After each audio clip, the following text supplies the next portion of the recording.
felt that in a fearful nation, someone named Barack Obama could never hope to win an election. And yet, here we stand because we had a different concept, a different notion of the American people.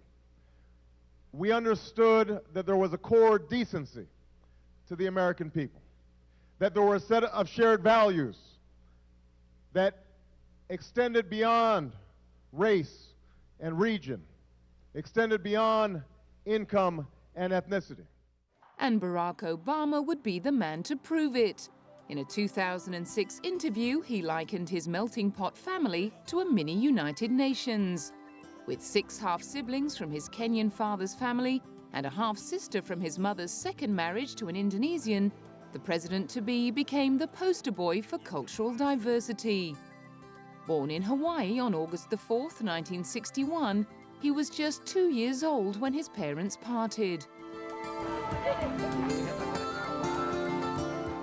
By the time he was 7, he and his mother Anne had moved to Indonesia to live with his new stepfather Lolo Sotoro, and they were soon joined by baby Maya. Nicknamed Barry at school, despite the language barrier, it soon became clear he was a hard worker.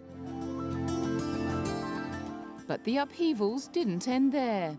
When he was 10, Barack was sent back to Hawaii to live with his grandparents Gramps and Toot, so he could get an American education.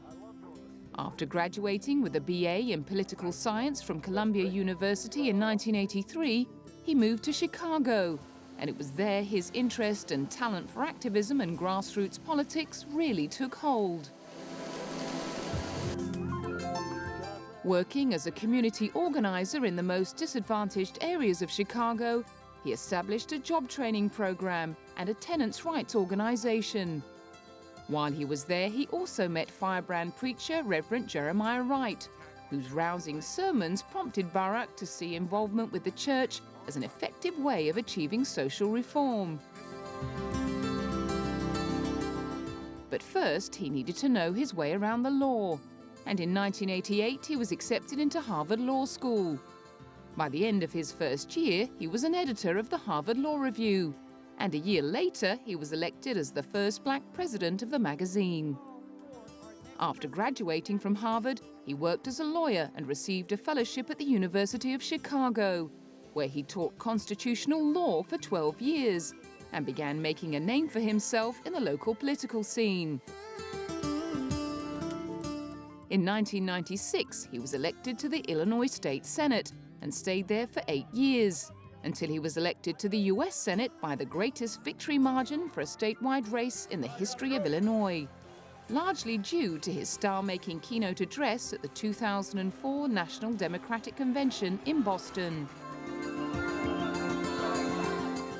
His newfound national fame led to the reissue of the book he'd written in 1995, called Dreams from My Father, which subsequently became a bestseller.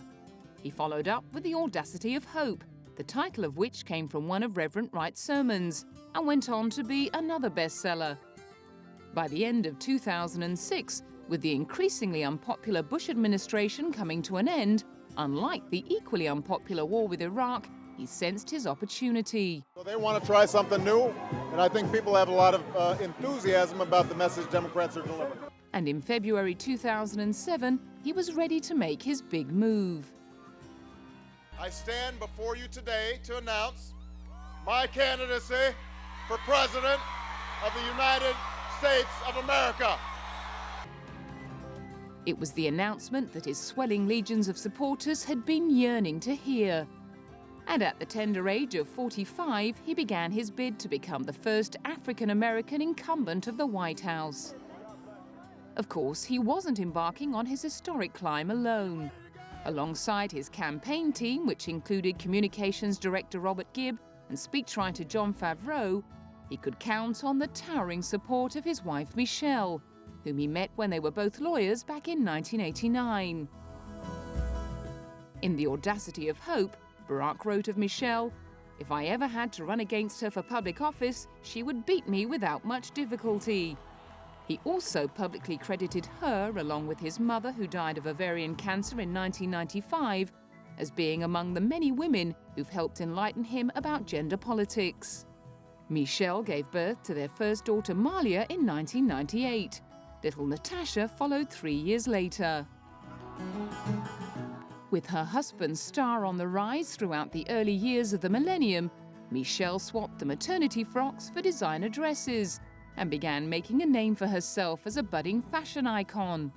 Drawing praise for her poise and style, she made the perfect consort for a political go-getter with his eyes on the prize. Her style is one of a fresh new attitude. She's young, she's modern. I think she's very practical with the way that she dresses.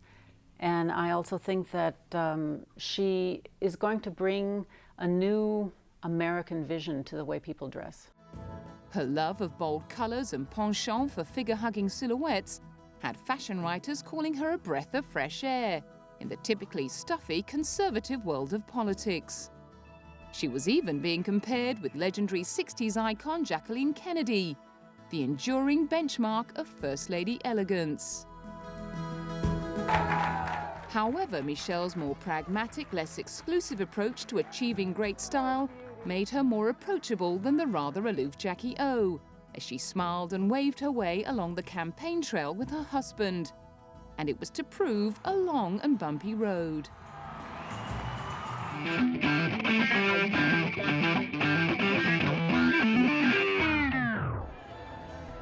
After being left so long out in the cold, Democrat supporters were suddenly faced with a tough choice over who should lead them into the 2008 presidential election. Not only had Barack Obama put his hand up for the job, Hillary Clinton, one of the party's strongest candidates in years, had also thrown her hat into the ring. The battle for the Democratic nomination would prove to be protracted and arduous, with the two candidates engaging in a fierce game of one-upmanship. Hillary's camp attempted to win confidence by emphasizing the greater experience on their side. We know what we need is someone ready on day one. I know we're ready. Thank you all, and God bless you. And who could argue with Hillary's husband and two-time President Bill Clinton on her side? You did well tonight. I'm very proud of you. Look, thank you for helping. It's a victory for America. Meanwhile, Barack was using his youth and lesser political experience to make a case for change people could believe in. America, it is time to start bringing our troops home. It's time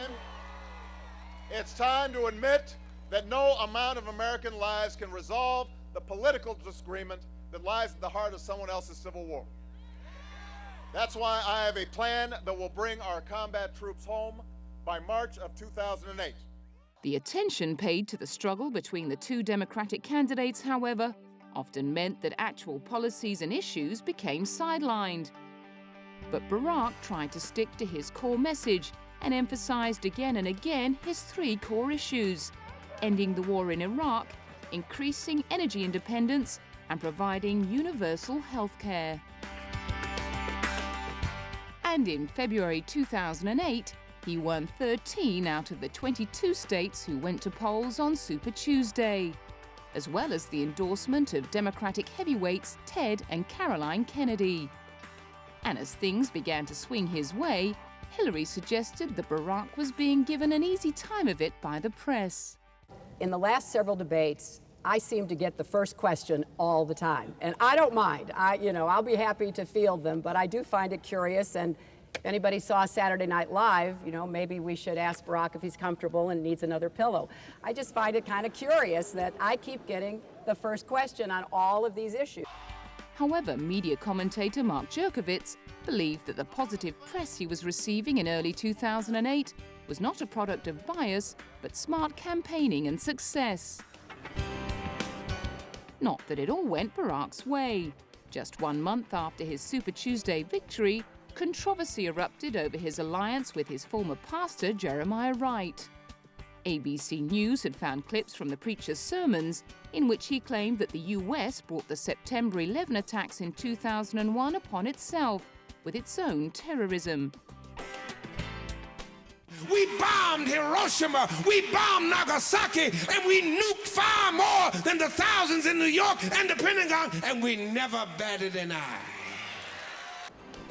While Barack refused to personally condemn the man who'd strengthened his faith and officiated at his wedding, he responded by distancing himself from Jeremiah Wright's comments and announced that he and his family would be leaving the controversial Trinity Church.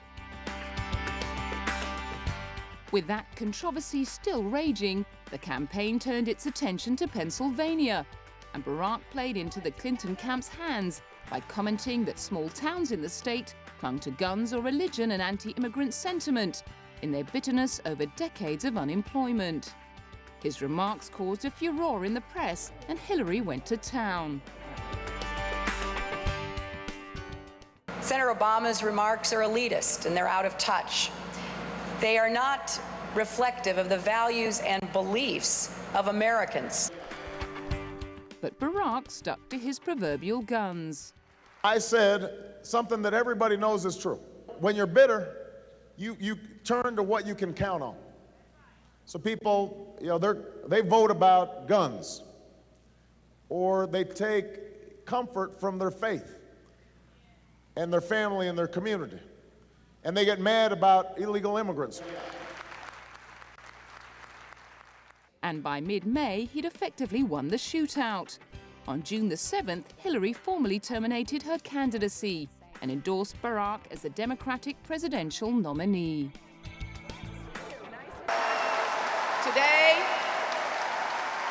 Today, as I suspend my campaign, I congratulate him on the victory he has won and the extraordinary race he has run.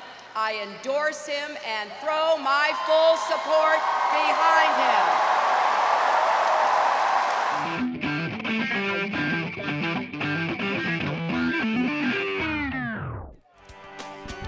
At the news that Hillary Clinton had finally thrown in the towel, Barack's fans went wild. And with the in-house battle for candidacy out of the way, it soon became clear that there were quite a few of them. By early 2009, Obama mania had spread all the way to Japan, breathing new life into the formerly sleepy rural town that coincidentally bore his name. Spotting opportunity in the rising popularity of their namesake, the enterprising citizens of Obama formed a local support group for him, launching a range of Obama merchandise such as posters, badges, and T-shirts. Meanwhile, over in the US, his celebrated oratory skills and tagline, "Change we can believe in," was earning him endorsements from a growing army of celebrity supporters, most notably Oprah Winfrey. Some political commentators went so far as to suggest that the talk show queen's backing of Barack was what got him across the line with Hillary.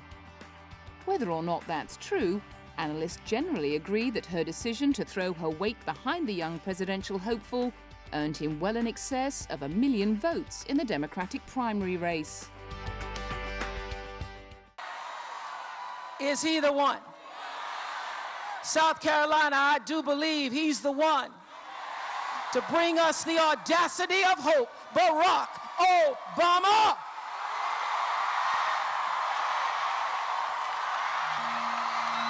Barack Obama!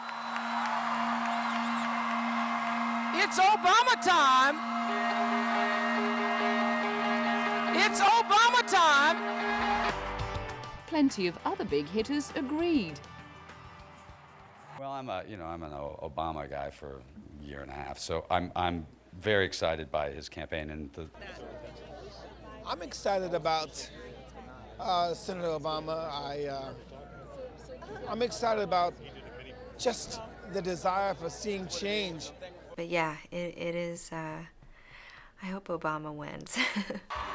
As Barack squared up against Republican Party nominee John McCain for the next stage in the presidential race, many more celebrities jumped on the Obama bandwagon and got behind him, including celebrity power couples Will Smith and Jada Pinkett and Ben Affleck and Jennifer Garner. Hollywood legend Robert De Niro also joined the campaign trail. Barack Obama does not have the experience to be President of the United States. And I can prove that. Remember, he wasn't experienced enough to vote to authorize the invasion of Iraq. Instead, even then, he voted against the war he said would lead to an occupation of undetermined length, and undetermined cost, and undetermined consequences. He just didn't get it. But undoubtedly one of the greatest coups of the campaign was scoring the support of former Vice President and environmental warrior Al Gore. It is important for us to say loudly and clearly with our votes this November, we need change. We intend to have change.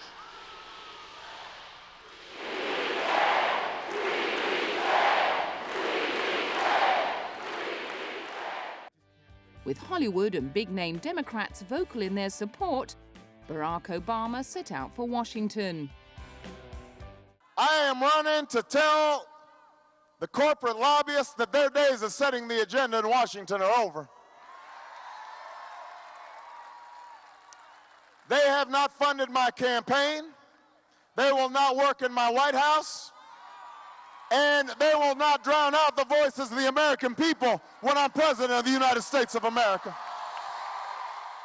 But with little more than a decade's experience in serious politics, he would have his work cut out to convince America that he was better qualified for the top job than a decorated war veteran with more than 30 years as a senator. I think that it'll be that he's not experienced. I think that McCain will try the same thing that Senator Clinton is trying, and that there's not a lot behind his, other than his inspiring message. That there's not a lot of policies behind it. At 71 years of age, John McCain was determined to call his bluff. I will fight every moment of every day in this campaign to make sure Americans are not deceived by an eloquent but empty call for change. To help counteract criticism about his youth and relative inexperience, he nominated 65-year-old Joe Biden as his running mate. Although not everyone applauded the move. But if Barack Obama's supporters questioned his choice of running mate, the Republicans were completely bewildered by John McCain's decision to bring fresh-faced Sarah Palin into the fold. On September the 4th, 2008, the Obama campaign announced that in the 24 hours after Sarah Palin's acceptance speech, they raised a whopping $10 million in donations. The formerly unknown governor for Alaska soon became a household name, thanks to a string of revelations about her private life in the media, and her ill-informed performances on the podium did little to inspire voters with confidence, although she soon became a favorite with commentators and comedians. Meanwhile, Barack faced criticism about his lack of policies by going head-to-head with John McCain in 3 presidential debates, focusing on issues such as the economy and foreign policy. CBS polls after the debates labeled him the clear winner on all 3 occasions. He drew praise for sticking to his focus on fixing the economy. As markets around the world started to crash, his policies seemed to resonate. And with the poll date of November the 4th approaching, he pulled ahead.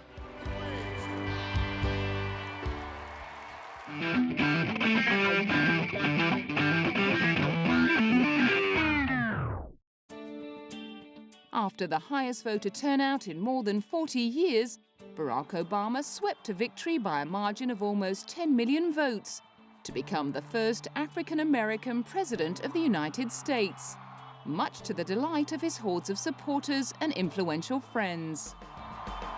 I felt watching Obama get there, and I was very frightened that he wasn't going to make it. It really worried me because I couldn't see what the future would be with the other ticket. And seeing a man of color, be there, be in that place, has lifted my spirit. And I actually feel this thing about race and racism. It's hurt me so badly for years. Now I feel very excited about the future of our country, and it's historical and extraordinary. It's absolutely extraordinary. And there was plenty of advice on what he should do first.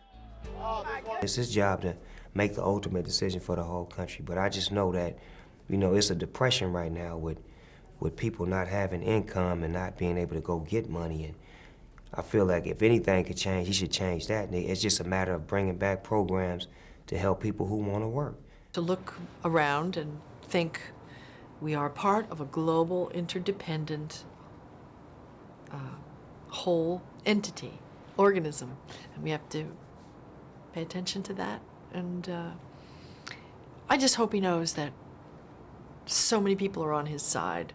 He certainly couldn't have failed to notice that on Inauguration Day on the 20th of January 2009, with hundreds of thousands of supporters and well-wishers lining the streets of Washington to get a glimpse of their new president, who was scheduled to attend no fewer than 10 inaugural balls that night. I want to thank all of you, not merely for helping me get elected,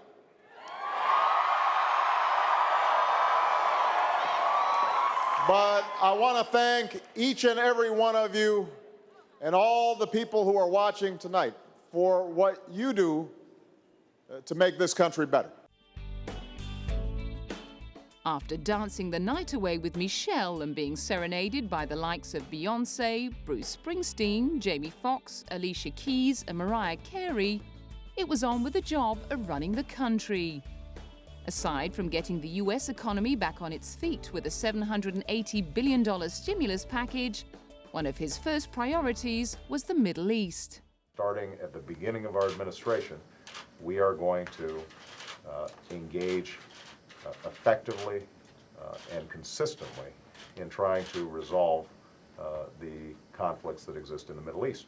In his first few days in office, he also issued executive orders directing the development of plans to withdraw troops from Iraq and continued his campaign to improve US relations with Muslim countries in an attempt to promote peace in the Middle East. In October, his extraordinary efforts to strengthen international diplomacy and cooperation between peoples were recognized by the Norwegian Nobel Committee. It awarded him the 2009 Nobel Peace Prize, making him the first US president to become a Nobel laureate in his first year of office. Back at home, he continues to attract the level of media attention normally reserved for rock stars and sporting heroes. Alongside his eloquence and passion for change, his youth and slender good looks have helped him build a bridge between the hitherto incompatible worlds of politics and popular culture. With a glamorous Michelle and their 2 daughters by his side, he's maintained a relaxed approach to public life. His cross-cultural heritage and continued accessibility make him truly a man of the people. And for the time being at least, the people just can't get enough of Barack Obama.